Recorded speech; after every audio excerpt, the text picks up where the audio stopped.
Okay my dear students, good evening. पहले I am extremely sorry कि कुछ technical I was myself waiting here और पिछले 15 minute से कुछ टेक्निकल प्रॉब्लम के कारण क्लास नहीं चल पा रहा था और हम लोग 15 मिनट लेट हो गए। So I am extremely sorry for that, क्योंकि बहुत कीमती टाइम है। 1 आवर 20 मिनट्स का हमारा टाइम मिलता है और हम उस टाइम को यूटिलाइज करते हैं, तो 15 मिनट हमारा चला गया। चलिए कोई बात नहीं, जो हमारे पास उपलब्ध टाइम है उसको हम लोग रचनात्मक उपयोग करने का प्रयास करते हैं। देखिए, अब हम इसको ऐसे स्टार्ट करते हैं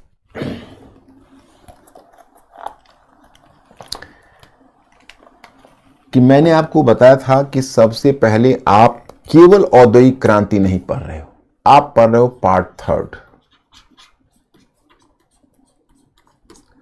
और पार्ट 3 में हमने 4 सब टॉपिक रखे हुए हैं। एक सब टॉपिक हमारा है औद्योगिक क्रांति, जो आज हो जाएगा, अभी हो जाएगा। और फिर दूसरा सब टॉपिक होगा समाजवाद और मार्क्सवाद। तीसरा सब टॉपिक साम्राज्यवाद और चौथा सब टॉपिक फर्स्ट वर्ल्ड वॉर यानी प्रथम विश्व युद्ध। ये 4 हैं। और आप लोगों को जो मैंने एक प्रशिक्षण दिया है, आप लोग तो काफी समझदार हैं। अकेले सोशल साइंस में अकेले टॉपिक का कोई महत्व नहीं है। जैसे आप अकेला फ्रांस की क्रांति पढ़ते हो, या आप अगर मॉडर्न हिस्ट्री में या कोई भी विषय में जो सोशल साइंस का विषय, उसमें अकेला टॉपिक पढ़ोगे तो आपको याद करना पड़ेगा। और यूपीएससी में जितना बड़ा पाठ्यक्रम या स्टेट सर्विसेज में भी जितना बड़ा पाठ्यक्रम आपको कवर करना पड़ता है, उसमें याद करके चीजों को नहीं रखी जा सकती है। उसमें सहज उपाय यही होता है कि हमारे दिमाग में काम लायक चीजें रहे कि एग्जामिनेशन हॉल में जाएंगे तो किस तरह का क्वेश्चन हो सकता है उसको हम अनुमान नहीं कर सकते, लेकिन हमारी क्षमता ऐसी होनी चाहिए कि प्रीलिम्स का क्वेश्चन हो या मेंस का पेपर हो, मैं उतना पेपर कर दूं कि बाकी बच्चों से आगे होकर हमारा सिलेक्शन हो जाए। यही हमारा टारगेट होना चाहिए, यही रियलिस्टिक अप्रोच भी है। तो इसलिए हम जब आपको पढ़ाते हैं तो कभी सिंगल वन टॉपिक को नहीं लेते हैं, बल्कि इंटीग्रेटेड अप्रोच को लेते हैं। और आप लोग मेरे इस मेथड को समझ रहे होगे और इस मेथड को जितना जल्दी अपना लोगे उतना आपको फायदा हो जाएगा। जैसे वर्टिकल भी पढ़ना है, लेकिन वर्टिकल जनरल स्टडीज में से केवल हॉरिजेंटल अगर आपकी समझ हो, उससे भी आपका काम चल जाएगा। तो खैर चलिए औद्योगिक क्रांति में फिनिश करता हूं। उससे पहले मैं आपको पहले एक क्वेश्चन दिया था कल, और वो क्वेश्चन आप लोगों ने किया होगा।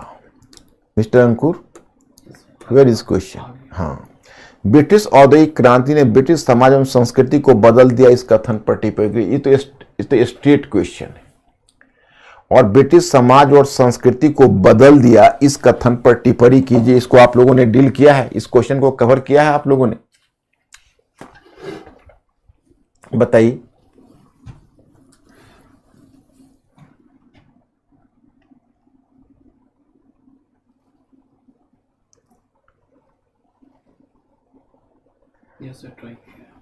ट्राई किया है। ये बहुत आसान सा क्वेश्चन है। तो अब कहोगे भाई इसको स्टार्ट कैसे करूं? तो क्वेश्चन तो हाइपोथेटिकल है। जैसे जैसे आपकी समझदारी बढ़ती जाएगी आप खुद ही स्टार्ट करते जाओगे। अब जैसे इसको हम सिर्फ सिंपल ऐसे स्टार्ट कर देते हैं। आप ही सोचो कि औद्योगिक क्रांति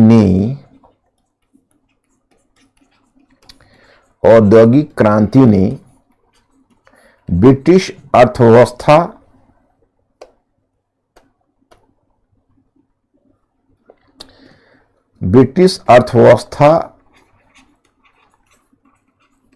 को ही नहीं बदला,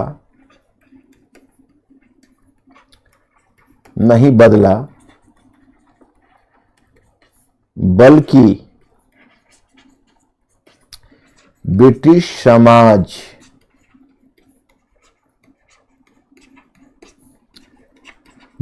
समाज एवं संस्कृति को भी परिवर्तित कर दिया।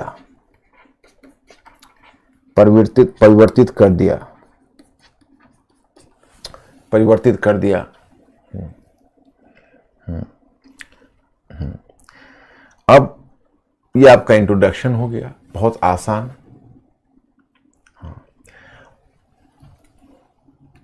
एक तरफ जहां इसने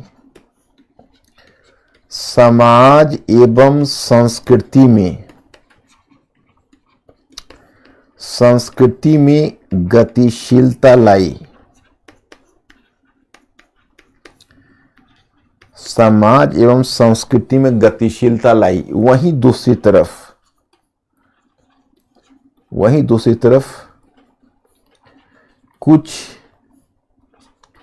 नवीन चुनौतियों को भी जन्म दिया, नवीन चुनौतियों को भी जन्म दिया।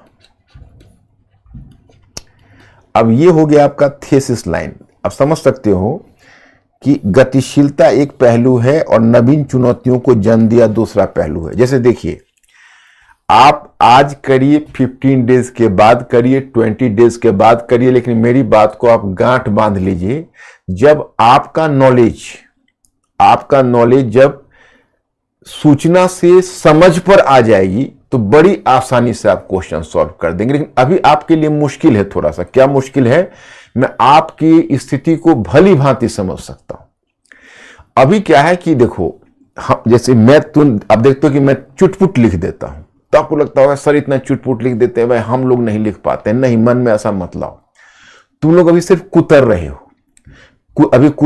कुतरने के बाद चबाओगे, और चबाने के बाद बौद्धिक जुगाली करोगे, और बौद्धिक जुगाली करोगे तो फिर तुम्हारी समझ विकसित होगी, और तब क्वेश्चन को पढ़ोगे और अपनी एक भाषा डेवलप करनी होगी। कल मैंने सजेस्ट किया है कि आप लोग एक कॉपी परचेज करके उस पर लिख देंगे शब्दकोश और मुहावरे, और जो नए शब्द और नए मुहावरे आएंगे उसको उस कॉपी में नोट डाउन करेंगे। पहले आप बताइए कि आप लोगों ने अभी तक मेरे इस सलाह को माना है, उस सलाह का पालन किया है कि नहीं किया है। अंकुर, हमें इन्फॉर्म करिए इन लोगों के रिस्पॉन्स से कि हमारी सलाह को इन्होंने मानी है कि नहीं मानी।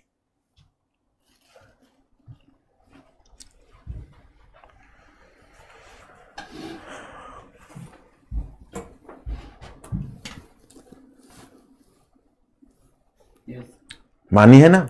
गुड।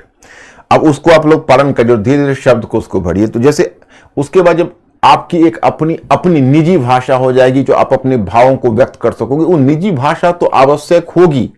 ये ऑब्जेक्टिव टाइप टेस्ट नहीं है, सब्जेक्टिव टाइप टेस्ट है, जिसमें आपको क्वेश्चन का आंसर लिखना होगा। और अगर आपके पास अपनी एक समुचित भाषा नहीं है तो कैसे लिख पाओगे? एक समुचित भाषा का मतलब अलंकृत भाषा नहीं, लेकिन सामान्यतः। अब इतना आपने कर दिया। अब तो यहां पर आपने अपने थीसिस में 2 वादा किया है। एक है कि गतिशीलता लाई, मतलब अच्छा भी किया और बुरा भी किया, उन चुनौतियां भी लाई। तो आप पैराग्राफ चेंज करोगे और समाज पर प्रभाव, या आप पॉइंट भी कर लो समाज पर प्रभाव, और फिर आप डैश दे देते हैं। तो पहले आप बताएंगे कि नए सामाजिक वर्ग अस्तित्व में आए। एक तरफ जहां मध्य वर्ग की शक्ति पहले से बढ़ गई, मध्य वर्ग की शक्ति पहले की तुलना में बढ़ गई, मध्य वर्ग अधिक शक्तिशाली होकर उभरा, तो एक नए वर्ग के रूप में औद्योगिक श्रमिक वर्ग भी उतरा। और इन नए सामाजिक वर्गों के द्वारा आगे के परिवर्तनों को प्रोत्साहन दिया गया है। लेकिन चुनौती यह थी कि सामाजिक विषमता बढ़ी, और विशेषकर औद्योगिक क्रांति के कारण मजदूरों की दशा खराब हुई। उन्हें अस्वास्थ्यकर स्थिति में रहना पड़ता था। और फिर वही थोड़ा बहुत उनके नकारात्मक पक्ष को लिख दीजिए, जिसमें जो नगरों में उनको कितने अस्वास्थ्यकर स्थिति में काम करना पड़ता था, उनके जीवन प्रत्याशा भी कम। उसी प्रकार संस्कृति में लिखो, एक तरफ औद्योगिक क्रांति ने नगरीय संस्कृति को प्रोत्साहन दिया और नए नगर स्थापित हुए, और लोगों के नगरीय जीवन ने समाज में नई प्रकार की गतिशीलता डाली। लेकिन दूसरी तरफ गांव उजड़ रहे थे। और फिर वही रोमांटिक पोएट चार्ल्स डिकेंस, ये सब का उदाहरण देकर समाप्त कर दीजिए, हो गया। तो जैसी क्वेश्चन मिलेगा, आपकी खुद की समझ होगी, अपनी भाषा में लिख डालिए। और आप लोगों का माइंड अभी काफी स्ट्रांग है, आप लोगों की मेमोरी काफी अच्छी है।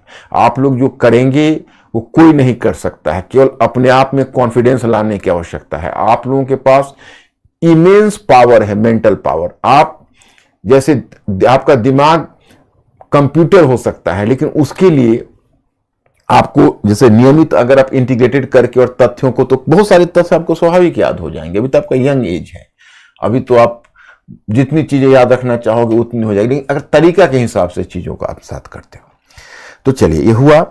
तो हम लोगों औद्योगिक क्रांति कवर कर रहे थे। तो पहले तो ब्रिटेन के बारे में मैंने बताया, फिर मैंने बताया कि वो औद्योगिक क्रांति कैसे वहां से संयुक्त अमेरिका में गई, जापान सॉरी जर्मनी में गई, रूस में गई। अब हमें दिखाना है थोड़ा जापान।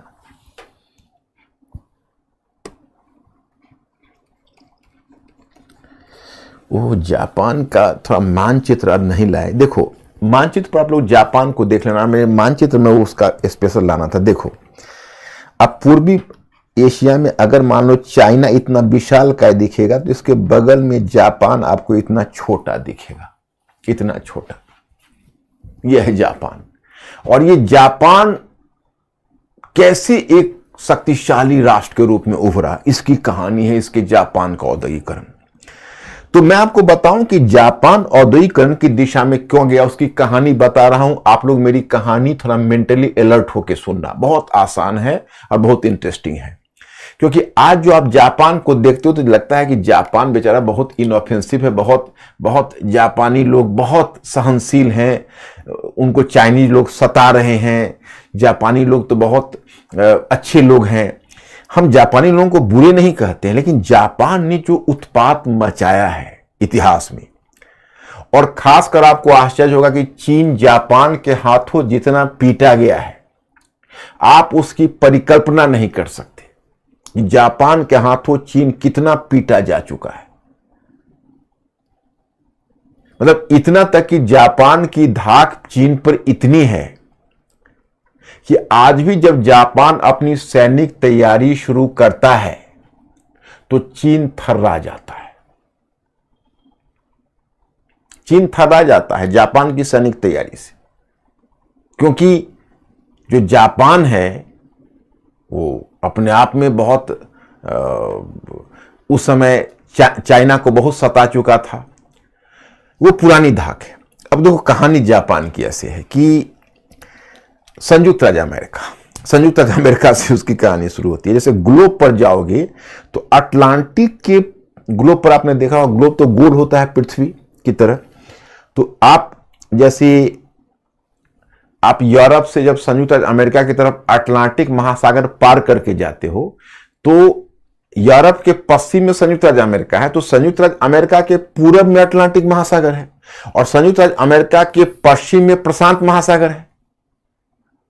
तो अब होता ऐसे है कि जब आपको याद होगा कि जिस समय यूरोपीय शक्तियों ने संयुक्त राज्य अमेरिका के मामले में हस्तक्षेप करने, अमेरिकी महाद्वीप यानी लैटिन अमेरिका के मामले में हस्तक्षेप करने का प्रयत्न किया था, तो संयुक्त राज्य अमेरिका का प्रेसिडेंट मुनरो ने कैसा दहाड़ा था, आपको याद होगा कि कितनी बड़ी चेतावनी दी थी कि खबरदार, लैटिन अमेरिका संयुक्त राज्य अमेरिका का गलियारा है, और उसमें अगर कोई बाहरी शक्ति हस्तक्षेप करता है तो संयुक्त राज्य अमेरिका के आंतरिक मामले में हस्तक्षेप होगा।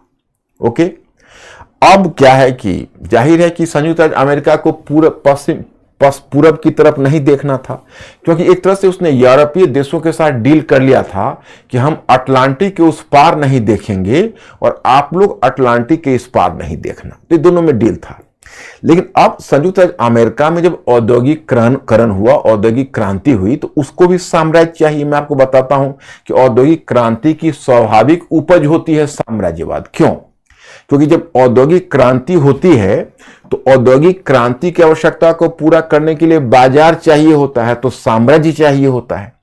तो जब संयुक्त राज्य अमेरिका जब ब्रिटेन से भी आगे बढ़ गया औद्योगिकरण में, और संयुक्त राज्य अमेरिका के पास भी एक मजबूत एक औद्योगिक ढांचा बन गया, तो उसको भी बाजार की आवश्यकता थी।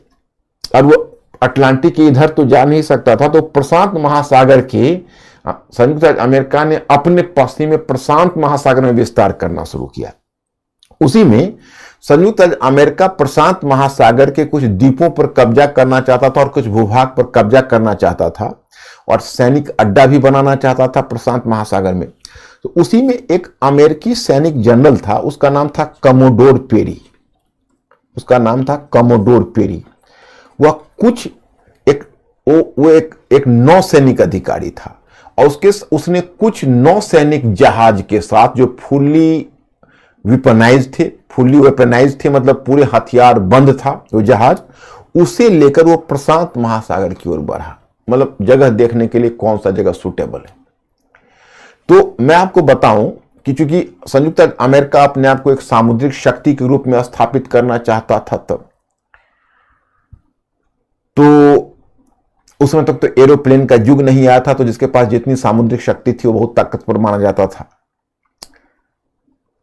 इधर अब जापान की हालत देखिए, जापान में क्या सिचुएशन है। जापान की हालत यह है कि अगर यूरोप से बाहर, क्योंकि अब सामंतवाद कहां रहा, सामंतवाद कहां नहीं रहा, यह तो अपने आप में विवाद का मुद्दा है, लेकिन अगर यूरोप से बाहर कहीं सामंतवाद रहा है तो वो जापान में माना जाता है कि जापान में सामंतवाद रहा है। तो वैसी स्थिति में जापान में एक्चुअली हुआ क्या था कि यहां पर सामंतवादी पद्धति कायम थी, सामंतवादी पद्धति कायम थी। ओके, और सामंतवाद में राजा की स्थिति शक्तिशाली होती है, राजा की स्थिति कमजोर होती है। शक्तिशाली ए, कमजोर बी, मेरा कोड है। राजा की स्थिति शक्तिशाली होती है, राजा की स्थिति कमजोर होती है। शक्तिशाली ए, कमजोर बी। आप लोग अपना अपना तुरंत मिस्टर अंकुर को खबर कीजिए ताकि मुझे खबर मिले कि आप लोग शक्तिशाली ए और कमजोर बी, आप लोग ए में हो या बी में हो। जल्दी टाइप करिए।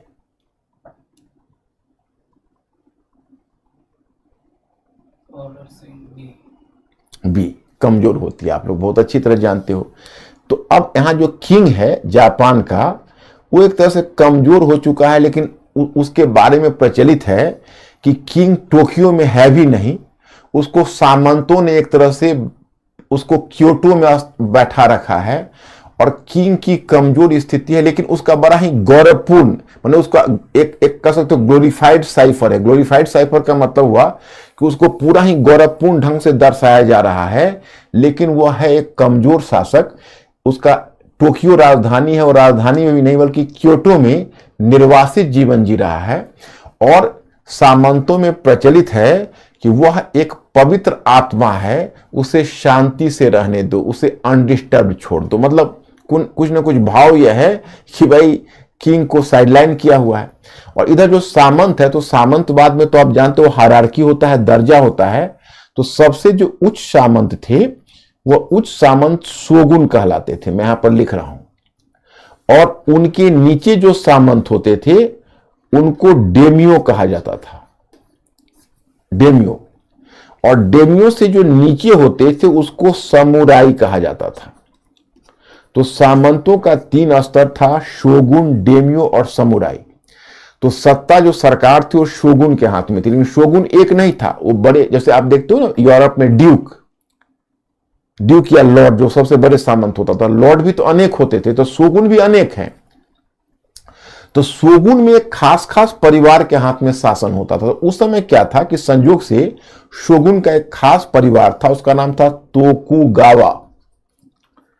तो तोकुगावा के शोगुन के हाथ में सत्ता थी। ये मैंने मैटर में नहीं दिया है क्योंकि डायरेक्ट औद्योगिक क्रांति से नहीं जुड़ता है, तो मेरी कहानी आप लोग सुन लीजिए, और इसी कहानी को आपके वीडियो पर तो रहेगा ही, कभी सुनने की इच्छा हुई तो सुन लेना, क्योंकि इसका डायरेक्ट औद्योगिकरण में इसका यूज नहीं है, इसलिए मैंने इसको नहीं दिया है। तो तोकुगावा परिवार का शोगुन है, उसका कब्जा है, और किंग एक तरह से निर्वासित जीवन क्योटो में जी रहा है। अब इस जापान का यही सिचुएशन। अब लौटिए कमोडोर पेरी पर। कमोडोर पेरी एक तरह से हथियार बंद जहाजों के साथ वह बढ़ा, और बढ़ते हुए जब जापान के पास पहुंचा, तो एक बात मैं और भी बता दूं, जापान में सामंतों का शासन है, उसमें अभी तत्काल शोगुन जो शेष सामंत है उसमें तोकुगावा परिवार के शोगुन का शासन है। और इस सामंतवादी व्यवस्था में जापान ने शेष दुनिया से अपने को काट रखा है। शेष दुनिया से काट रखा है का मतलब है किसी विदेशी जहाज को जापान के बंदरगाह पर लंगर डालने का अधिकार नहीं था। अब कमोडोर पेरी जब जापान का साइट देखा तो उसको लगा कि भाई बहुत अच्छा है, जापान को अपना बेस बनाना चाहिए। लेकिन जापान में तो किसी विदेशी जहाज को लंगर डालने की अनुमति है नहीं। तो एक तरह से कमोडोर पेरी ने जापान की सरकार को एक तरह से फरमान भेजा कि देखिए, हमें ईंधन की आवश्यकता है और हम आपके बंदरगाह पर लंगर डाल रहे, आप हमारे ईंधन का प्रबंध करिए। तो कमोडोर पेरी का जो यहां जेस्चर था, जो व्यवहार था, वो निश्चय ही वहां पर आपत्तिजनक था। तो शोगुन उसमें अस्वीकार कर देता इस प्रस्ताव को, लेकिन शोगुन इस डर से नहीं कर पाया, मैंने तोकुगावा परिवार का शोगुन, कि उसको डर हुआ कि भाई फुल्ली हथियार बंद जहाज है, कहीं हम पर हमला न कर दे। तो उसने कॉम्प्रोमाइज कर लिया और उसे अपने बंदरगाह पर लंगर डालने की अनुमति दे दी और ईंधन भी दे दिया जहाजों को। यह घटना है कब की, मैं बताता हूं, 1853 की है। 1853 की है और ये जबरन कमोडोर पेरी ने जापान की सरकार से ईंधन प्राप्त कर लिया, लेकिन वह यह कहता हुआ निकला कि अगले वर्ष हम फिर आएंगे, और अगले वर्ष वह फुल्ली प्रिपेयर्ड होके आया जापान की कमोडोर पेरी, और जापान की सरकार पर दबाव डाला कि आप अपना बाजार खोलिए। और 1854 में 1853 में तो पहली बार आया, सेकेंड टाइम जो 1854 में आया, तो उसने जापान की सरकार पर कानागावा की संधि थोप दी। उसने जापान की सरकार पर कानागावा की संधि थोप दी। मैंने कानागावा की संधि में क्या हुआ कि जापान की सरकार को अपना बाजार खोल देना है अमेरिकी वस्तुओं के लिए, अमेरिकी जहाजों के लिए अपना बंदरगाह खोल देना है। तो जिसी समय संयुक्त राज्य अमेरिका ने जापान से यह रियायत प्राप्त की, तो अन्य यूरोपीय देशों में भी रियायत प्राप्त करने की होड़ लग गई। वो सभी भी रियायत प्राप्त करने के लिए आपस में संघर्ष करने लगे और तीव्रता से आगे बढ़ने लगे। और फिर देखते देखते यूरोपीय शक्तियों ने, मतलब पश्चिमी शक्तियों ने जापान पर वर्चस्व स्थापित कर लिया। जापान की सरकार से विदेशी वस्तुओं पर चुंगी लगाने का अधिकार भी छीन लिया, और अब जापान की सरकार बिना विदेशी कंपनियों की अनुमति के चुंगी नहीं लगा सकते थे। इतना ही नहीं, वो इनके अंदर क्षेत्रातीत अधिकार भी प्राप्त कर लिए। अब आप कहेंगे कि ये क्षेत्रातीत अधिकार क्या होता है? तो क्षेत्रातीत अधिकार का मतलब है कि जिस देश में वो क्षेत्रातीत अधिकार प्राप्त कर लेते हैं, उस देश में उस देश के नागरिक उस क्षेत्र में नहीं जा सकते हैं बिना उस विदेशी शक्ति की अनुमति के। तो बताइए, जापान तो एक तरह से गुलाम बन गया। अब मैं स्टूडेंट्स, जब मैं आगे आपको थोड़ा चाइना के बारे में, चीन के बारे में बताऊंगा, तो बताऊंगा कि चीन की तो दुर्दशा और भी ज्यादा हो गई थी, क्योंकि मैं आपको अफीम युद्ध बताऊंगा, प्रथम अफीम युद्ध, द्वितीय अफीम युद्ध, और कैसे विदेशी शक्तियों ने चाइना पर कब्जा कर लिया और सामूहिक रूप से वो चीन को लूटने लगे और नारा देने लगे, चीनी खरबूजे को काटो। तो जो हश्र चीन का हुआ, वही हश्र इन्होंने जापान की करने की कोशिश की, जापान के साथ भी वही व्यवहार करने का प्रयत्न किया।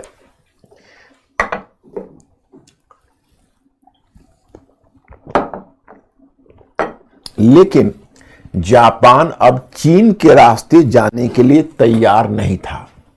जापान चीन की दशा को प्राप्त करने के लिए तैयार नहीं था, क्योंकि जापान में तो सामंतवाद था। तो मैं एक बात आपको बताऊं कि सामंतवादी मानसिकता तो थी, और सामंतवादी मानसिकता तो लड़ाकू होती है।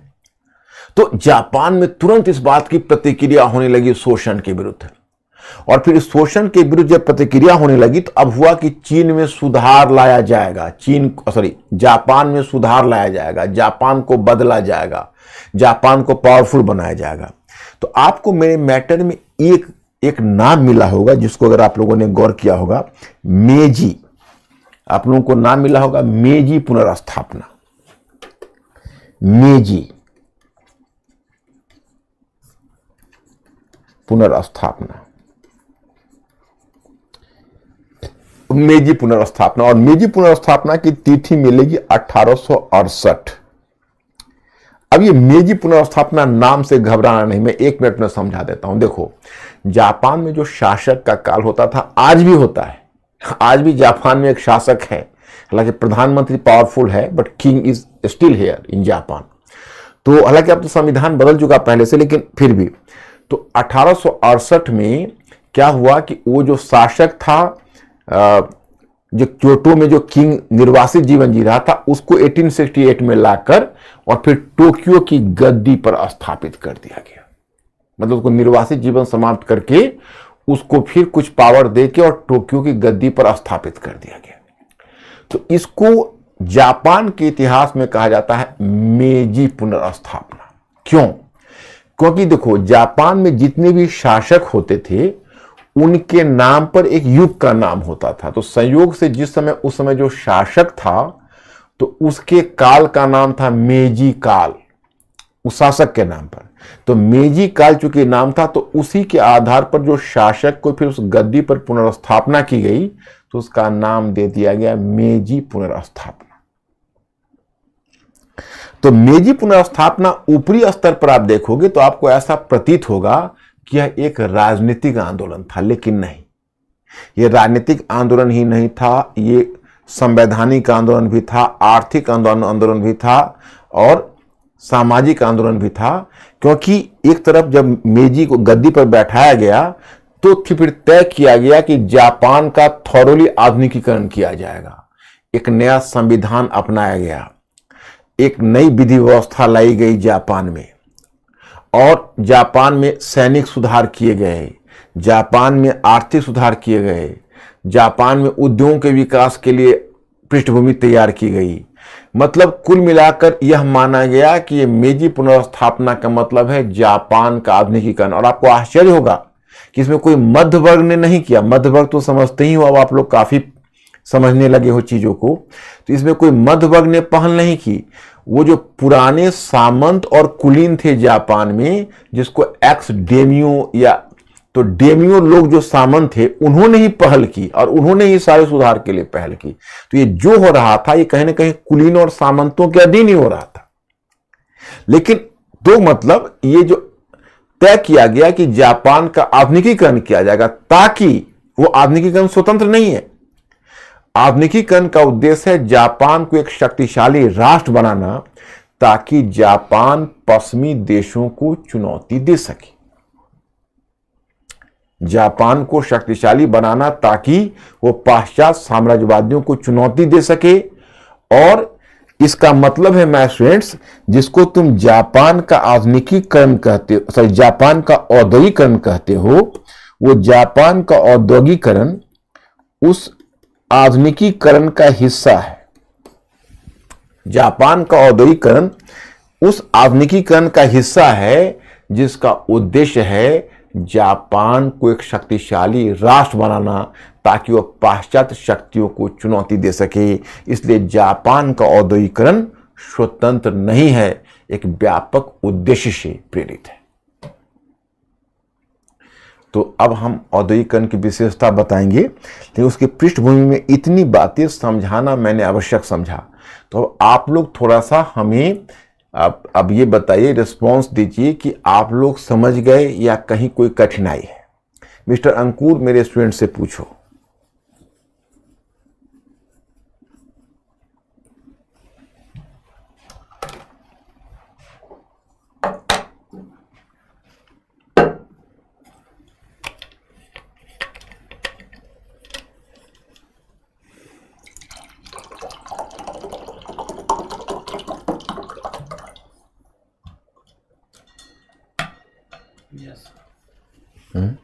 क्या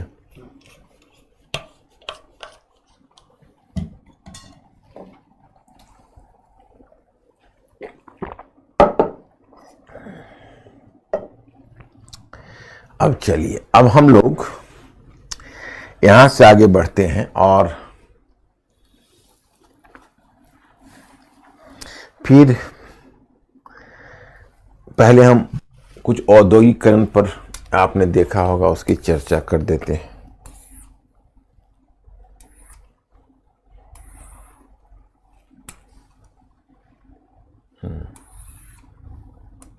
जापान का औद्योगिकरण।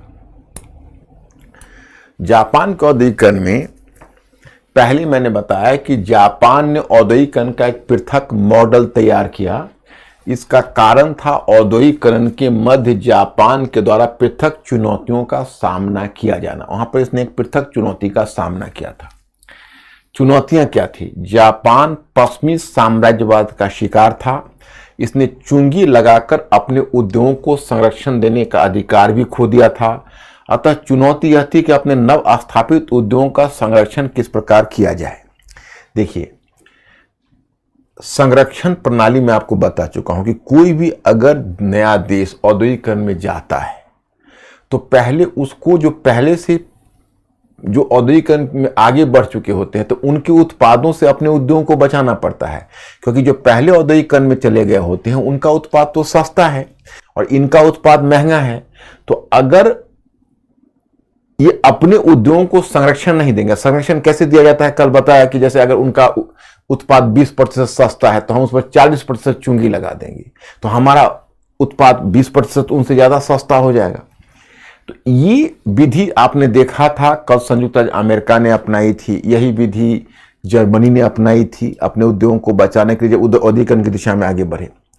अफसोस जापान को स्वतंत्रता नहीं थी, क्योंकि वहां पर चुंगी लगाने का अधिकार भी विदेशी शक्तियों ने छीन रखा था।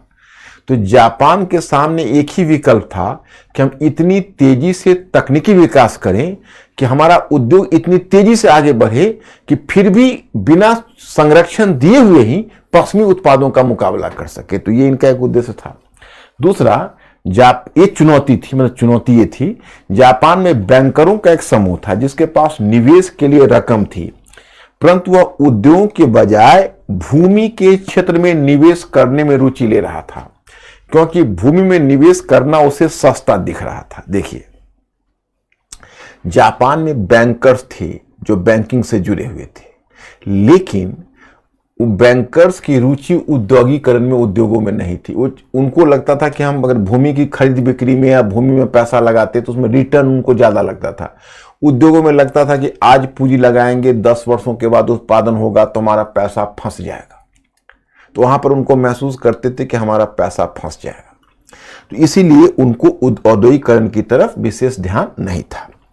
फिर तीसरा मैंने दिया कि औद्योगिकरण के क्षेत्र में जापान की रणनीति क्या थी। अब रणनीति इनका देखिए, इनकी क्या रणनीति है। तो 1868 की मेजी पुनर्स्थापना के पश्चात जापान ने अपनी प्रशासनिक संरचना, विधि व्यवस्था, सरकार के स्वरूप में यथासंभव संशोधन लाया, जिसे जापान के आधुनिकीकरण को बल मिले। वही जो मेजी पुनर्स्थापना और आधुनिकीकरण मैंने आपको बताया। जापान ने औद्योगिकरण के अमेरिकी मॉडल के एक महत्वपूर्ण पहलू प्राथमिक शिक्षा के विकास की ओर ध्यान दिया। जैसे आपने देखा संयुक्त राज्य अमेरिका ने प्राथमिक शिक्षा को बढ़ाया था औद्योगिकरण में, आपने देखा जर्मनी ने भी लाया था और जापान ने भी कोशिश की। लेकिन यहां पर एक बात और भी आपको बताई गई है कि प्राथमिक शिक्षा के विकास की रणनीति को अपनाया, परंतु उस मॉडल के विपरीत सस्ते श्रम की स्थिति को देखते हुए उसने सूती वस्त्र उद्योग, रेशमी वस्त्र उद्योग जैसे उपभोक्ता संबंधी उद्योगों की स्थापना पर बल दिया था। लेकिन आपको यह भी बताया जा रहा है कि देखिए कि औद्योगिकरण में अमेरिकी मॉडल की महत्वपूर्ण पहली प्राथमिक शिक्षा के विकास की रणनीति को तो अपनाया, परंतु उस मॉडल के विपरीत सस्ते श्रम की स्थिति को देखते हुए उसने सूती वस्त्र उद्योग, रेशमी वस्त्र उद्योग जैसे उपभोक्ता संबंधी उद्योगों को भी जैसे प्राथमिक शिक्षा को अपनाया। और साथ ही देखा जापान में कि भाई अमेरिका में तो श्रम महंगा था तो उनको तकनीकी पर ज्यादा बल दिया। इनको था कि भाई हमारे श्रम सस्ता है तो उसका फायदा उठाएं, और सूती वस्त्र, रेशमी वस्त्र, इसमें क्योंकि ये सब जो होते हैं वो लेबर इंटेंसिव होते हैं। दो तरह के उद्योग होते हैं, एक होता है कैपिटल इंटेंसिव, इसमें बेहतर तकनीकी और बेहतर कैपिटल चाहिए, और दूसरा होता है लेबर इंटेंसिव। लेबर इंटेंसिव में फायदा है कि अगर आपका लेबर चीप है तो आप दूसरे की वस्तुओं को बीट कर दोगे। तो इसने तेजी से वही सस्ते श्रम का फायदा उठाते हुए रेशमी वस्त्र उद्योग और उपभोक्ता संबंधी उद्योग की स्थापना पर बल दिया। फिर जापान ने यातायात और संचार व्यवस्था के विकास के क्रम में रेलवे और फिर मोटर वाहन उद्योग आदि पर भी बल दिया था। रेलवे और मोटर वाहन, और चूंकि जापान को आरंभ में चुंगी के माध्यम से अपने उद्योगों को संरक्षण देने की स्वतंत्रता नहीं थी 1911 से पहले, बदले उसने उद्योगों को सब्सिडी देकर उसकी क्षतिपूर्ति करनी चाहिए। अब देखो, अब चुंगी से आप अपने उद्योगों को नहीं बचा सकते। जैसे मैं उदाहरण बताता हूं, जैसे आपके उत्पादक हैं, जब वो बाजार में माल लेकर आते हैं तो पता चलता है कि ब्रिटेन का जो प्रोडक्ट है वो सस्ता मिल रहा है, तो आपके उत्पादक के प्रोडक्ट नहीं बिक रहे और ब्रिटिश प्रोडक्ट 20% सस्ता मिल रहा, तो लोग उसके प्रोडक्ट को खरीदेंगे। ओके, तो आप एक उपाय है कि ब्रिटेन की वस्तु पर चुंगी लगा दोगे 40%, तो ब्रिटेन की वस्तु में 20% महंगा हो जाएगा। ये स्वतंत्रता जापान को नहीं थी। तो एक रास्ता तो था, मेंटली अलर्ट हो जाओ, क्या रास्ता होगा? अगर हमारी सरकार हमारे उत्पादकों को सब्सिडी मतलब उनको सब्सिडी दे दे पैसा, कि भाई ठीक है आप इतना पैसा रखो, आप अपने प्रोडक्ट को सस्ते दाम पर बेचो। तो अगर सरकार उनके उत्पादन खर्च में को वहन कर ले, उसमें कुछ लागत में कुछ हिस्सा दे दे सब्सिडी के रूप में, तब तो अपने प्रोडक्ट को सस्ते बेच सकते हैं। तब आप बिना किसी बाहरी वस्तु पर चुंगी लगाए हुए भी अपने उत्पाद को बढ़ा सकते हो। तो जापान की सरकार इस बात को अच्छी तरह जानती थी कि हमें वो जरूरत तो है नहीं, तो ऐसा करते हैं कि हम सब्सिडी ही दे देते हैं। अगर सब्सिडी दे देंगे तो हमारा काम पूरा हो जाएगा। तो ये इसका कारण था। अब देखिए, अब विशेषताएं जापान के औद्योगिकरण की क्या थी? मुख्य रूप से विशेषताएं आप समझ लीजिए, बाकी तो चीज वैसे ही।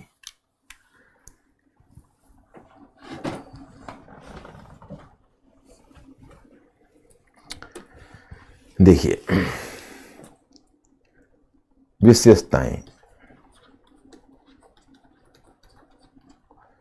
विशेषताएं ये हुई कि जैसे जापान में जो बैंकर्स, उनके पास पैसे तो हैं परंतु उद्योगों में लगाने के लिए तैयार नहीं है। तो जब वे उद्योगों में लगाने के लिए तैयार नहीं, तो उपाय क्या है? उपाय यह है कि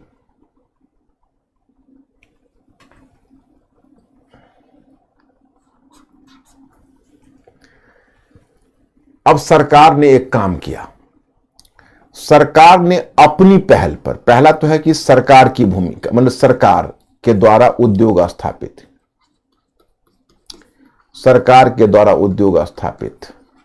मतलब सरकार ने पहल करके उद्योग स्थापना में सरकार स्वयं आगे आई और सरकार ने स्वयं अपने प्रयास से उद्योग स्थापित किए। वहां तक तो ठीक है, लेकिन सरकार ने स्वयं उद्योग चलाए नहीं। जैसे रूस में आपने देखा कि सरकार औद्योगिकरण में निवेश की तो उद्योग चला भी रही थी, इसने उद्योग चलाए नहीं। इन्होंने क्या किया कि उन उद्योगों को निजी पूंजीपतियों के हाथों सब्सिडाइज रेट में बेच दिया। सब्सिडाइज रेट का मतलब है कुछ कम मूल्य पर इसने निजी पूंजीपतियों को उद्योग चलाने के लिए बेच दिया। तो एक बात तो यह हुई कि जब निजी पूंजीपतियों के हाथों सब्सिडाइज रेट में बेच दिया, तो इसका मतलब है कि कुछ सामरिक महत्व के उद्योगों को अपने पास रखा, बाकी को बेच दिया। तो अब ये पूंजी, जो निजी पूंजीपति कौन है जो सरकार के उद्योग को खरीद रहे हैं, जिनके पास पैसे होंगे, वो कोई और नहीं थे बल्कि जापान के बैंकर थे। तो जापान के बैंकरों ने इन उद्योगों को खरीद लिया। अब देखिए, मतलब ये कि जापान के औद्योगिकरण ने किसी स्वतंत्र पूंजीपति वर्ग को जन्म नहीं दिया। जापान के औद्योगिकरण ने किसी स्वतंत्र पूंजीपति वर्ग को जन्म नहीं दिया, बल्कि जो जापान में चले आ रहे बैंकर थे, वो बैंकरों का एक भाग ही पूंजीपति के रूप में ढल गए।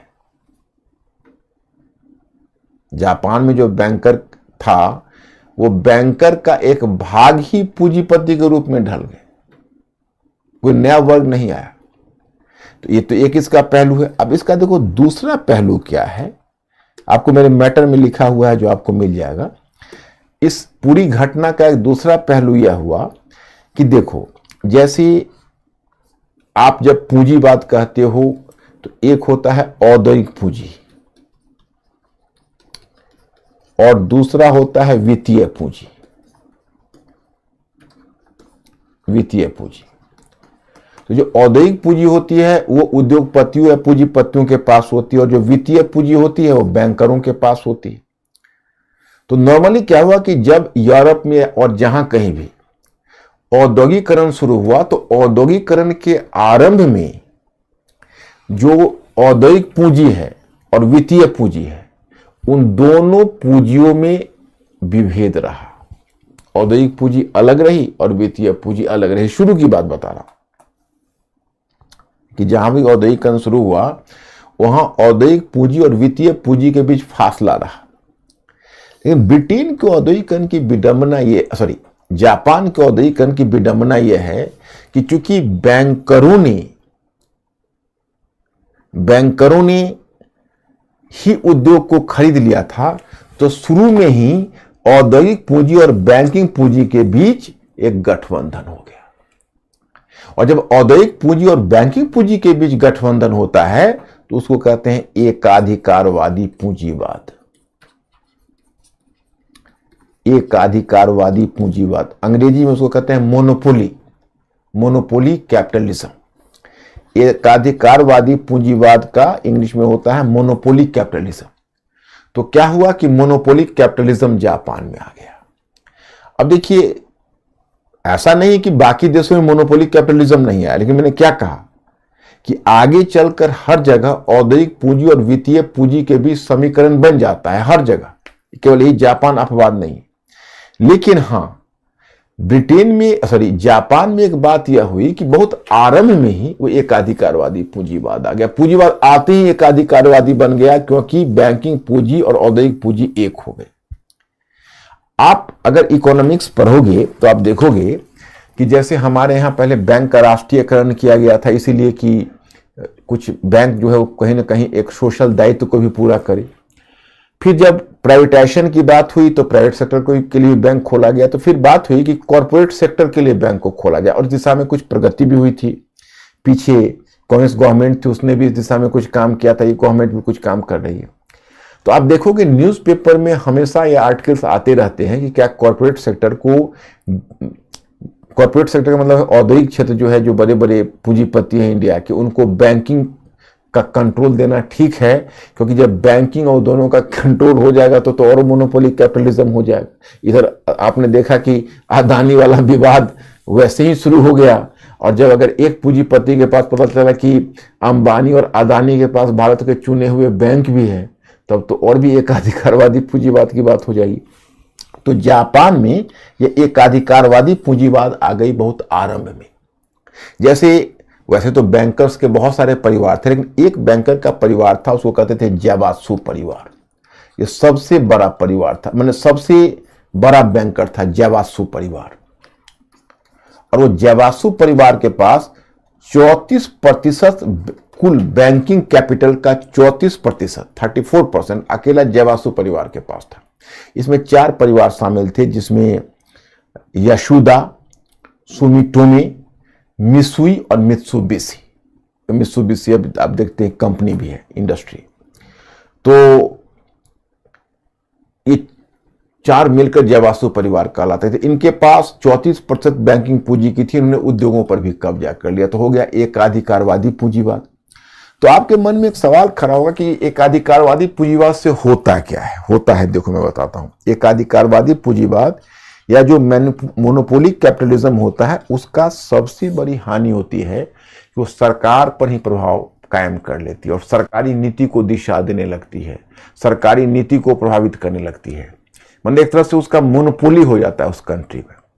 तो इस तरह से जो जापानीज पूंजीपति थे, चूंकि जापान तो एक छोटा सा कंट्री था, उसका घरेलू मार्केट भी सीमित था और औद्योगिकरण में जापान काफी आगे बढ़ चुका था। तो अब जापान के पूंजीपति थे, वो जापान की सरकार पर निरंतर दबाव डाल रहे थे कि आप हमें नए नए बाजार की ओर ले चलिए, वी नीड अ मार्केट, हमें मार्केट दीजिए, मार्केट खोज कर लाइए। तो अब जापान की सरकार, जैसे जापान का जो औद्योगिकरण है, वो जापान के औद्योगिकरण की विशेषता यह है कि जापान का औद्योगिकरण नेचुरली, जो जापान का औद्योगिकरण है वह सैन्यवाद की ओर चला गया। जापान का औद्योगिकरण सैन्यवाद की ओर चला गया, मिलिट्रिज्म की तरफ चला गया। चाहे उद्योगपतियों को मार्केट चाहिए था और मोनोपोली उनका था, सरकार पर दबाव डाला। तो अब जापान ने अपना विस्तार शुरू किया प्रशांत क्षेत्र में पश्चिमी शक्तियों के समानांतर, और जापान खुद बन गई। एक तो पश्चिमी शक्तियों को तो उसने पीछे हटाया ही, जापान पर जितना उनका अधिकार था सबको समाप्त किया, तो ये तो अच्छा काम किया। लेकिन फिर वो साथ साथ बुरा काम भी करना शुरू कर दिया, वो अन्य क्षेत्रों को जीतना शुरू कर दिया। और वो भी जैसे पश्चिमी शक्तियां प्रशांत क्षेत्र में अपना साम्राज्यवादी प्रसार कर रहे थे, तो जापान भी अपना साम्राज्यवादी प्रसार कर रहा था समानांतर, उनके समानांतर।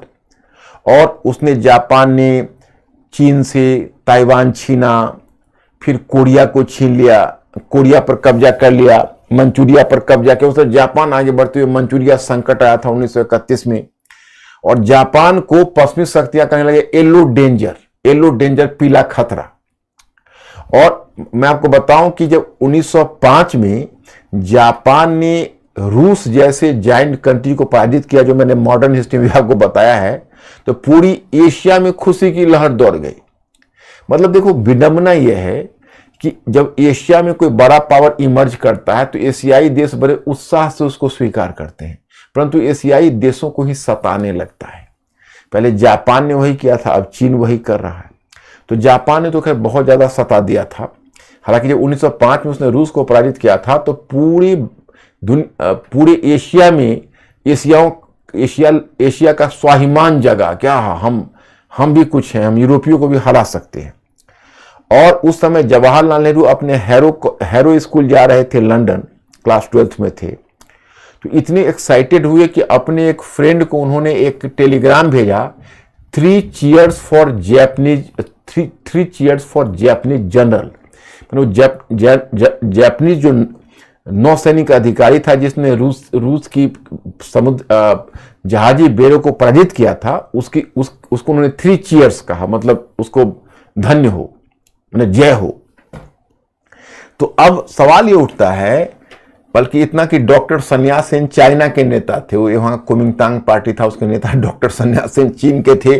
वो आ रहे थे साउथ अफ्रीका से, तो बंदरगाह पर थे। तो चाइनीज और जापानी, एक्चुअली हुआ क्या कि यूरोपीय, अफ्रीकन, दूसरे कॉन्टिनेंट के लोग तो चाइनीज और जापानी के बीच बहुत अंतर नहीं कर पाते थे, चेहरा वगैरह भी कुछ मिलता था। तो डॉक्टर सन्यास सेन को ही कह दिया कि बधाई हो, मतलब congratulations, you have defeated a giant country Russia.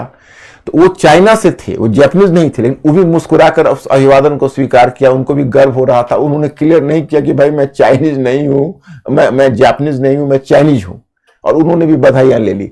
तो इस तरह से पूरे एशिया में उत्साह की लहर दौड़ी।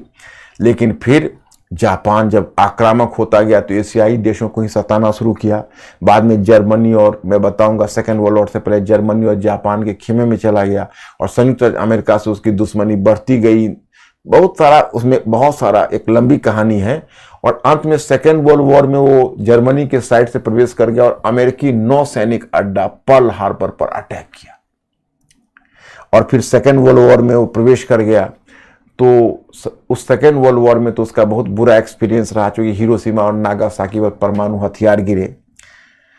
आप समझ सकते हो कि उसने एशियाई देशों को तब तक इतना सता दिया था कि जिस समय उस पर परमाणु हमला हुआ, उस समय कोई एशियन नेता उसके लिए सहानुभूति के शब्द नहीं बोले, सिवा एक नेता के, वो थे पंडित जवाहरलाल नेहरू, जिन्होंने जापानियों के पक्ष में अपनी सहानुभूति दिखाई, अदरवाइज नो वन। तो खैर चलिए, अब मैं यहीं पर रोकता हूं, और यहां तक पहले आप हमें बताइए कि जापान के औद्योगिकरण की जो विशेषता है, जो मैंने आपको समझाया है, वो क्लियर हुआ या नहीं हुआ, फिर मैं आगे बढ़ता हूं।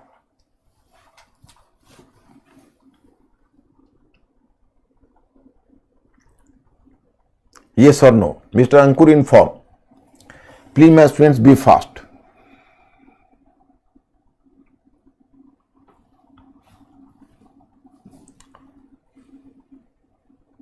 Yes. Okay, right, good. तो अब ये तो हो गया, आप चलते हैं। एक क्वेश्चन है इसमें, जो 2013 में, जब 2013 में आपका सिलेबस चेंज हुआ था, और सबसे पहले जापान में औद्योगिकरण का व्यापक विस्तार हुआ था। वहीं जापान के पूंजीवाद पर एकाधिकारवाद का प्रभाव के रूप में कहते हैं। और जापान समुराई संस्कृति, जो समुराई संस्कृति है उसका मतलब है सामंती संस्कृति। जापान में सामंतवाद सीधा सैन्यवाद में तब्दील हो गया। तो साथ ही जापान समुराई संस्कृति से प्रेरित था। इन सब का मिला जुला प्रभाव था जापान में सैन्यवाद का उद्भव। इस सभी का मिला जुला प्रभाव था, जिसने पहले एशिया प्रशांत क्षेत्र में जापान को एक साम्राज्यवादी शक्ति के रूप में स्थापित किया और फिर उसे द्वितीय विश्व युद्ध में उलझा दिया। अब देखो थोड़ा सा इसको भी दिखाना है। देखो औद्योगिक क्रांति में 4 की परिकल्पना की गई, बस शॉर्ट में आपको दिया गया। आगे भी चर्चा में आपको दूंगा एक मैटर में। प्रथम औद्योगिक क्रांति जो ब्रिटेन से शुरू होकर पश्चिमी यूरोप में पहले फैला था वो 1760 से 1840 तक। उसमें उसका आधार क्या है तो वाष्प चालित इंजन था, जो कोयला का उपयोग होता था, सूती वस्त्र था, ऊनी वस्त्र उद्योग था और लौह उद्योग और पश्चिमी यूरोप तक ही सीमित था। ये लौह उद्योग, सूती वस्त्र, ऊनी वस्त्र, यही सब उपभोक्ता संबंधी उद्योग था। अब प्रभाव क्या हुआ तो मुक्त अर्थव्यवस्था की नीति और बाजार की खोज, मतलब बाजार की खोज शुरू हुई और मुक्त अर्थव्यवस्था की नीति पर ब्रिटेन ने बल दिया। द्वितीय औद्योगिकरण 1860 ऑनवर्ड्स 1914 तक, ये इसको मान लीजिए मोटे तौर पर विद्युत शक्ति, बिजली का आविष्कार हो चुका था, तो विद्युत शक्ति आ गई। पेट्रोलियम तथा अंतर्दहन इंजन, आप लोग जानते होंगे इंटरनल कंबस्टन इंजन और स्टीम इंजन में अंतर है। स्टीम इंजन कोयले पर चलता है और जो इंटरनल कंबस्टन इंजन है वो हाइड्रोकार्बन या पेट्रोलियम प्रोडक्ट पर चलता है। तो जब 1911 में पहला जहाज बना था जो इंटरनल कंबस्टन इंजन पर था, तो उसके बाद फिर पेट्रोलियम और हाइड्रोकार्बन का इंपॉर्टेंस पूरी दुनिया में बढ़ गया था। तो इंटरनल कंबस्टन इंजन आया और फिर उसके बाद ऑटोमोबाइल उद्योग, ऑटोमोबाइल मतलब मोटर का विकास हुआ, क्योंकि बिना अंतर्दहन इंजन के स्टीम इंजन से मोटर नहीं चल सकता। तो जब अंतर्दहन इंजन आया, मतलब इंटरनल कंबस्टन इंजन, तब फिर ऑटोमोबाइल उद्योग आया और टेलीग्राफ का विकास हुआ। जब विद्युत का विकास हुआ तो टेलीग्राफ यानी सूचना प्रेषित करने का विद्युत के माध्यम से, और वायुयान यानी एरोप्लेन का विकास हुआ। आगे मध्य यूरोप, पूर्वी यूरोप तथा एशिया में जापान में प्रसार हुआ है द्वितीय औद्योगिकरण का। और तीसरा, इसका प्रभाव है साम्राज्यवाद का प्रसार तथा अफ्रीका का विभाजन। ये आगे देखोगे, मैं बताऊंगा आपको। ब्रिटेन तथा जर्मनी के बीच प्रतिस्पर्धा के परिणाम स्वरूप प्रथम विश्व युद्ध, ये सब प्रभाव है द्वितीय औद्योगिकरण का, ये आगे मिलेगा आपको। तृतीय औद्योगिकरण की परिकल्पना 1990 के दशक में, मतलब हाल में की गई, और रिफिन नामक विद्वान ने तृतीय औद्योगिकरण की अवधारणा दी है। इसका आधार सूचना प्रौद्योगिकी है, सूचना प्रौद्योगिकी, इंफॉर्मेशन टेक्नोलॉजी एवं नवीकरणीय ऊर्जा स्रोत, रिन्यूएबल सोर्स ऑफ एनर्जी। आप लोग जानते हो विंड एनर्जी, सोलर एनर्जी, ये सब एनर्जी है। तो ये नवीकरणीय ऊर्जा स्रोत को माना जाता है। भारत पिछली 2 औद्योगिक क्रांति से वंचित रह गया था, किंतु वह तृतीय औद्योगिक क्रांति से जुड़ गया। मतलब भारत पिछले 2 औद्योगिक क्रांति से वंचित रह गया था, परंतु तृतीय औद्योगिक क्रांति से भारत जुड़ गया। प्रभाव क्या है तो तृतीय औद्योगिक क्रांति ने 1990 के दशक में पूर्वी यूरोप की समाजवादी सरकारों और 2011 में अरब देशों में तानाशाही सरकारों को हिला दिया। अभी आपको समझाने का फायदा नहीं मिलेगा, अभी आप बर्दाश्त कर लीजिए, आगे मैं इसको समझाऊंगा। जैसे पूर्वी यूरोप के देशों में जो परिवर्तन हुआ उसकी मैं क्या चर्चा करूं, अभी आपको पता नहीं है, लेकिन आगे पता चलेगा। और जिसको अरब बसंत कहते हैं, जो 2011 में हुआ, वो तृतीय औद्योगिक क्रांति की देन थी। आगे हम आपको बताएंगे, अभी फिलहाल आप इसको इग्नोर कर जाइए। चतुर्थ औद्योगिक क्रांति, अब हाल में चतुर्थ औद्योगिक क्रांति की परिकल्पना की गई। आर्टिफिशियल इंटेलिजेंस जो आपके लोगों के सामने चल रहा है, इसका चश्मदीद गवाह आप लोग ही हो। रोबोटिक्स तकनीकी, रोबोट जीनोम तकनीकी, नैनो तकनीकी आदि से इसे जुड़ा जाता है चौथी औद्योगिक क्रांति। इसका परिणाम अभी आना बाकी है। अच्छा परिणाम कितना होगा, अच्छा भी परिणाम होगा और बुरा परिणाम भी होगा, वो भी देखेंगे। वो आपकी पीढ़ी उसका मूल्यांकन करेगी। तो आगे हम लोग इसको देखेंगे, मिलेगा, कोई ऐसी बात नहीं। अब विलंब से होने वाली जापानी औद्योगिक क्रांति में कुछ ऐसे कारक भी थे जो पश्चिमी देशों के अनुभव से बिल्कुल भिन्न थे। विश्लेषण कीजिए। अब ये प्रश्न आपसे पूछा है 2013 में। थोड़ा सा एक पॉइंट बढ़ा दो तो हल्का। जैसे विलंब से होने वाली जापानी औद्योगिक क्रांति में कुछ ऐसे कारक भी थे जो पश्चिमी देशों के अनुभव से बिल्कुल भिन्न थे। अब जापान का अनुभव कैसे भिन्न है, ये यूपीएससी 2013 उसी वर्ष आपका पाठ्यक्रम परिवर्तित हुआ था और ये क्वेश्चन आपसे पूछा था। ये मैंने उत्तर दिया है कि जापान का औद्योगिकरण का अध्ययन बहुत ही दिलचस्प तथ्य रहा है, क्योंकि जापान प्रथम गैर यूरोपीय देश रहा था, प्रथम गैर यूरोपीय देश जिसने औद्योगिकरण तथा साम्राज्यवाद के मोर्चे पर पश्चिमी शक्तियों के समक्ष बड़ी चुनौती खड़ी कर दी थी। किंतु चूंकि जापान की आर्थिक, सामाजिक तथा राजनीतिक परिस्थितियां पश्चिमी देशों की परिस्थितियों से भिन्न थी, इस कारण से जापान ने औद्योगिकरण के लिए एक पृथक मार्ग ग्रहण किया। यही वजह है कि जापान के औद्योगिकरण का स्वरूप पश्चिमी औद्योगिकरण से भिन्न रहा। वस्तुतः जापान का औद्योगिकरण उस आधुनिकीकरण कार्यक्रम का हिस्सा था जो मेजी पुनर्स्थापना के साथ आरंभ हुआ था, आप जानते ही हो, जिसका उद्देश्य रहा था पश्चिमी साम्राज्यवाद की चुनौती को स्वीकार करना। फिर जापान को औद्योगिकरण के लिए पूंजीगत और भारी उद्योगों की स्थापना आवश्यक थी। राज्य के द्वारा पहले इस क्षेत्र में निजी पूंजी को आकर्षित किया गया, किंतु जब निजी निवेशकों ने इसमें रुचि नहीं दिखाई तो फिर सरकार के द्वारा स्वयं बड़ी एवं भारी उद्योगों की स्थापना की गई तथा फिर इन उद्योगों में केवल सामरिक महत्व के उद्योगों को छोड़कर अन्य उद्योगों को सब्सिडी देकर निजी पूंजीपतियों के हाथों बेच दिया गया। इसके निम्नलिखित परिणाम सामने आए। प्रथम, जापान के औद्योगिकरण ने किसी नए वर्ग को जन्म नहीं दिया, अपितु बैंकरों का एक वर्ग ही उद्योगों को खरीदकर उद्योगपतियों के रूप में ढल गए। दूसरे जापान के आरंभ में ही पूंजीवाद एकाधिकारवाद के चरण में पहुंच गया। उसी प्रकार जापान का आधुनिकीकरण तथा औद्योगिकरण कार्यक्रम मध्य वर्ग के अंतर्गत नहीं अपितु सामंतों के एक वर्ग के अंतर्गत क्रियान्वित किया गया। इसके अतिरिक्त चूंकि जापान का घरेलू बाजार छोटा था, इसलिए जापान के उद्योगों को आरंभ से ही बाह्य बाजार पर निर्भरता रही। उपयुक्त सभी कारकों ने जापान में सैन्यवादी एवं साम्राज्यवादी प्रवृत्तियों को प्रोत्साहन दिया। इसका दूरगामी परिणाम था पर्ल हार्बर पर जापानी आक्रमण तथा द्वितीय विश्व युद्ध में जापान की भागीदारी। अंततोगत्वा इसकी परिणति हिरोशिमा और नागासाकी में हुई। इस प्रकार हम देखते हैं कि जापान का औद्योगिकरण का अनुभव पश्चिमी देशों के अनुभव से पृथक रहा था। इसने जापान की विदेश नीति पर अपना प्रभाव छोड़ा। फूड फॉर थॉट हो ही जाएगा आपसे, कोई बड़ी चीज नहीं है। औद्योगिक क्रांति की जड़ पिछली 3-4 शताब्दियों में यूरोप में होने वाले सामाजिक, आर्थिक, राजनीतिक परिवर्तनों में कैसे निहित था, ये तो पहले ही मैं आपको डायग्राम से ही बता चुका हूं, समझा चुका हूं। यही चीजें हैं, नई नई।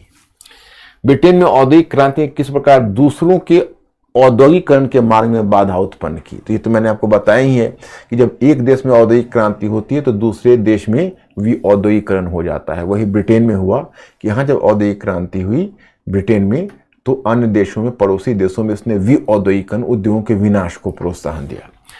और तीसरा, जर्मनी, रूस और जापान जैसे देशों ने औद्योगिकरण का अपना अलग रास्ता कैसे बनाया, इस पर तो मैं क्वेश्चन भी आपको देने जा रहा हूँ। उत्सव का रास्ता तो आप जानते ही हैं। वर्तमान में भारत में आर्थिक नीति के सामाजिक प्रभाव के साथ ब्रिटेन में औद्योगिक क्रांति के सामाजिक प्रभाव की तुलना कैसे की जा सकती है। मतलब वर्तमान में भारत में आर्थिक नीति के सामाजिक प्रभाव के साथ ब्रिटेन में औद्योगिक क्रांति, जो आपको लास्ट में मैंने लिखाया है कि ब्रिटेन में औद्योगिक क्रांति हुई तो गांवों से लोग नगर की तरफ पलायन किए, जहां पर उनको बड़ा कष्ट में रहना पड़ा।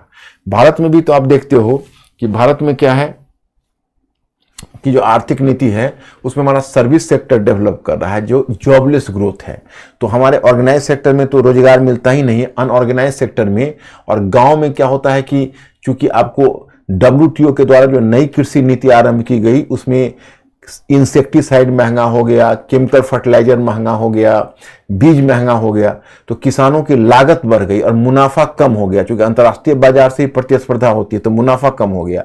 तो किसान अपनी खेती से मतलब असंतुष्ट इसलिए हुए कि कृषि लाभदायक नहीं रह गया। तो वहां से बहुत सारे किसान पलायन करके नगरों में जाते हैं और नगरों में उनका कंडीशन वैसा ही हो जाता है जैसे ब्रिटेन के लेबर्स का है, क्योंकि बड़ा ही अस्वास्थ्यकर स्थिति में बड़ी तंग जगह पर रहना पड़ता है, बहुत कम तनख्वाह पर और बहुत लंबे समय तक काम करना पड़ता है। तो ये आपका वो पहलू हुआ जो मैं आपको बताना चाहता था। और अब जापान के औद्योगिकरण के अपने मॉडल के साथ किस प्रकार प्रयोग किया और एशियाई महाद्वीप पर इसका क्या प्रभाव पड़ा, तो जापान का औद्योगिकरण ये आप आगे देखोगे, इसमें कोई ऐसी बात नहीं। ये किस प्रकार का प्रयोग किया और एशियाई महाद्वीप पर इसका क्या प्रभाव पड़ा, तो एशियाई महाद्वीप को जो लूटा है, खसोटा है, वो आगे आपको मिलेगा। तो इसलिए यहाँ उसका उत्तर नहीं मिल पाएगा, अब तक जितना पढ़ाया है, आगे मिल जाएगा आपको। तो यही आपका फूड फॉर थॉट है, इसमें कोई नई चीज नहीं। अब ये टॉपिक तो हो गया, एक क्वेश्चन में डाल देता हूं और तरीका बता देता हूं, आप उसको आराम से लिख देना। मैंने क्या कहा कि प्रेसी राइटिंग अगर लाइफ में किया होगा कभी, तो बड़ा को छोटा कैसे करते हैं, छोटा को बड़ा कैसे करते हैं, ये बहुत नेचुरल होता है। तो बड़ा नेचुरल तरीके से आप उसको कर सकते हैं। हाँ। ब्रिटेन से बाहर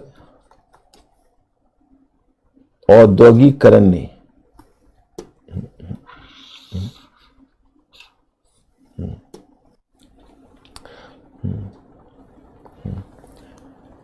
जर्मनी,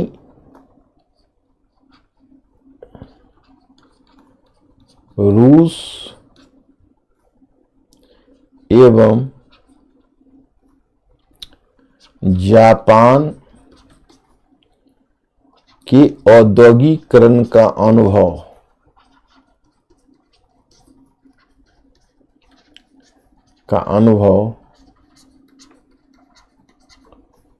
ब्रिटिश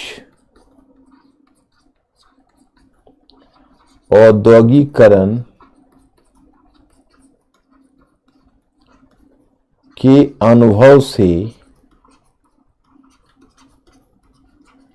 के अनुभव से पृथक था। इस कथन पर टिप्पणी कीजिए।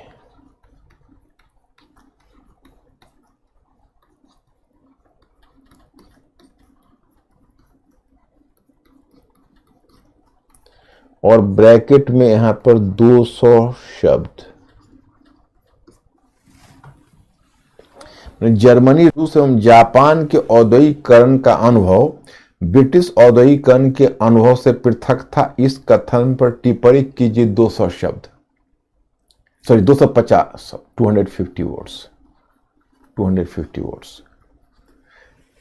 देखो इसमें थोड़ा थोड़ा सबका फीचर्स लिख डालना, लेकिन ब्रिटेन के बारे में भी लिखना कि ब्रिटिश औद्योगिकरण का जो अनुभव है निजी पूंजी पर आधारित था, उपभोक्ता संबंधी उद्योगों पर आधारित था। मतलब इसमें निजी पूंजीपतियों ने बढ़ चढ़कर भूमिका निभाई, यह अनियोजित था, इसमें कोई सुनियोजित योजना नहीं थी। लेकिन जब एक देश में औद्योगिकरण होता है तो दूसरे देश में भी औद्योगिकरण को जन्म देता है। तो अन्य देशों ने जो औद्योगिकरण को मॉडल को अपनाया वो ब्रिटेन से पीछे चल रहे थे और बाद में अपनाया, तो उन्होंने अपने अपने तरीके से औद्योगिकरण को बढ़ाया। तो जर्मनी में फ्रेडरिक लिस्ट का मॉडल दे दोगे थोड़ा सा, और रूस में गेर्सिन क्रॉन मॉडल बता दोगे, और जापान ने कैसे मतलब सरकार ने उद्योगों को निजी पूंजीपतियों के हाथों बेच दिया और एकाधिकारवादी पूंजीवाद आया, तो उन सब के बारे में। अब पहले अंकुर पूछो, लोग ट्राई करेंगे? आप लोग ट्राई करोगे, इसको हो जाएगा? कॉन्फिडेंस है? जल्दी, बी फास्ट।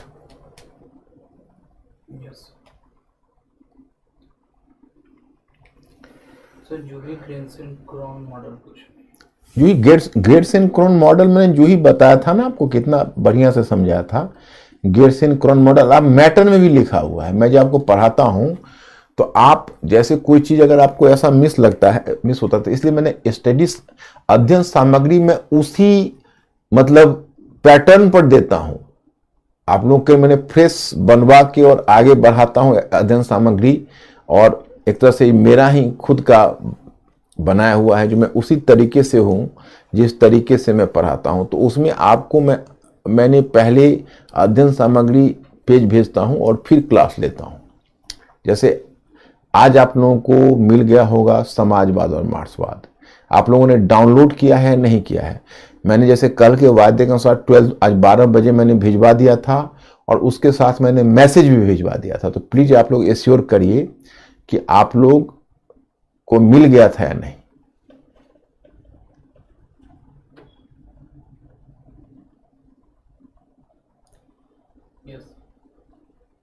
मिल गया था? तो आप लोगों ने कुछ पढ़ा है या नहीं?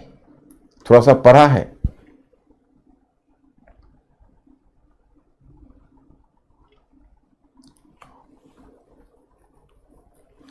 थोड़ा सा आप एश्योर करिए कि क्या आप लोगों ने थोड़ा पढ़ा है या नहीं पढ़ा है।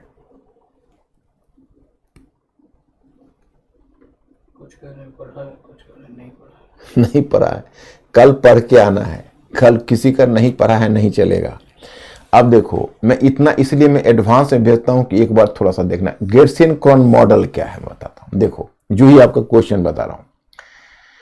गेर्सन क्रॉन मॉडल ये कहता है कि जो औद्योगिकरण में, जैसे जो औद्योगिकरण में बाद में आता है, मतलब जो औद्योगिकरण की दिशा में बाद में कदम रखता है, उसके लिए आवश्यक नहीं है कि वह पहले जो औद्योगिक देश है, जो फर्स्ट इंडस्ट्रियलाइज कंट्री है, उसके मेथड को फॉलो करे।